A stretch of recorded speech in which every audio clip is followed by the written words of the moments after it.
सर्वांना क्रांतिकारी जय भीम।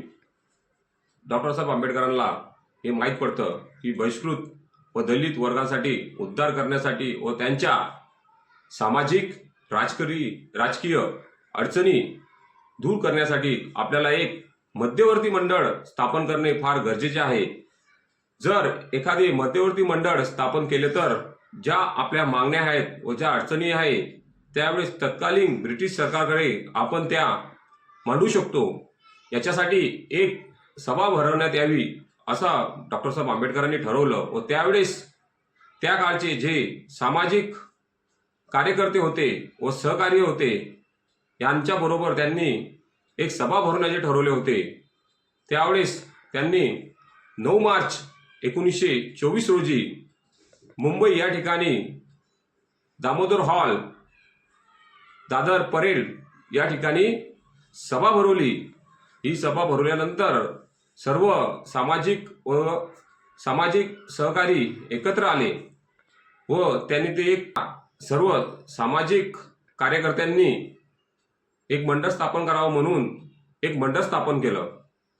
त्या मंडळाचं नाव होतं बहिष्कृत हितकारणीय सभा। याची स्थापना 20 जुलै 1924 साली पुढे करण्यात आली। या बहिष्कृत हितकारणीय सभेचे मुख्य उद्दिष्ट होते की या देशातील बहिष्कृत दलित व वंचित वर्गांसाठी वसतिगृहे निर्माण करायची व शिक्षणासाठी लागणारे साधने त्यांच्यापर्यंत पोहोचवावेत हे सरकारपुढे ते आपले विचार विनिमय करत होते। व नंतर त्यांनी त्याच प्रकारे जे दलित समाजातील व बहिष्कृत समाजातील लोक आहेत हे व्यसनाच्या आहारी गेलेले आहेत यांना व्यसनापासून मुक्त करण्यासाठी त्या काळी डॉक्टर बाबासाहेब आंबेडकरांनी यांना क्रीडा क्षेत्रामध्ये नेण्यासाठी हॉकी क्लबची स्थापना केलेली होती।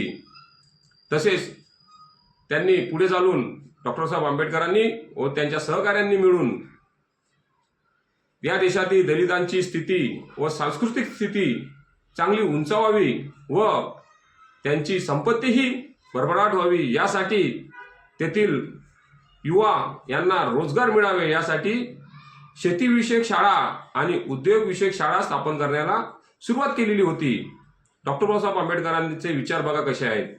बहिष्कृत हितकारणीय सभा काढली व ते सभा कशासाठी आहे व त्यापासून जी निर्मिती झाली ते आपण आता सध्या बघतच आहोत।